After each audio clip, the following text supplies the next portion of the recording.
35% ఉన్నటువంటి ప్రాంతం అంతా కూడా ఈరోజు 9% పడిపోయిందంటే అర్థం చేసుకోవచ్చు వాళ్ళ హిందువులందరూ ఏమయ్యారో అర్థం చేసుకోవచ్చు.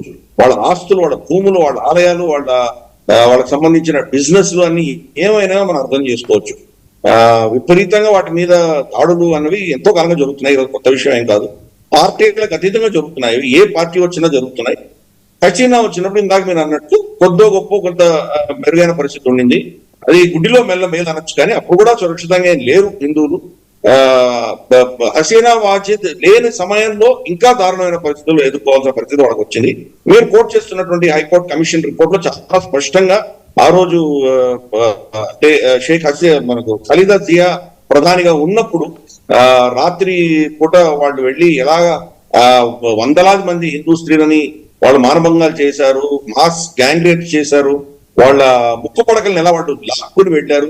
అందుకనే దాన్ని the night when they last the ring అని చెప్పేసి ఆ పేరుతోటి వాళ్ళు దాన్ని ఆ రోజున గుర్తు చేసుకుంటారు. వాళ్ళు అటువంటి అంటే వాళ్లకు రేప్ చేయడమే కాదు, వాళ్ళ శరీరాన్ని అందవిహీనంగా చేయడం, దాన్ని అదే పనిగా వాటిని లాగేయడం తోటి వాళ్ళ ముక్కులు కట్ అయిపోవడం, ఇటువంటివన్నీ చేసి కిరాతకంగా చేసినటువంటి చరిత్ర. ఆ రిపోర్ట్ వచ్చినా గానీ ఆ ప్రభుత్వం ఏమి జరగలేదు, ఇది ఎగ్జాజరేషన్ అని చెప్పి కొట్టిపడేసింది అది ఓట్ బ్యాంక్ పాలిటిక్స్ తోటి. కాబట్టి ఇవి రాబోతున్నటువంటి తారిక్ రెహమాన్ ప్రభుత్వం కూడా పెద్దగా ఏం డిఫరెంట్ గా ఉంటుందని నేను అనుకోను. జమాత్ మీరు అన్నట్టు జమాతే ఇస్లామీ సపోర్ట్ తోటి ప్రభుత్వాన్ని ఏర్పాటు చేసినామని ఆశ్చర్యపడక్కర్లేదు. ప్రస్తుతానికి అయితే తెగదప్పులు చేసుకున్నారు, వాళ్ళతోటి సపరేట్ గా ఉంటున్నారు వాళ్ళు. కానీ అక్కడ గాలులు ఎలా వీస్తాయో చెప్పడం చాలా కష్టము.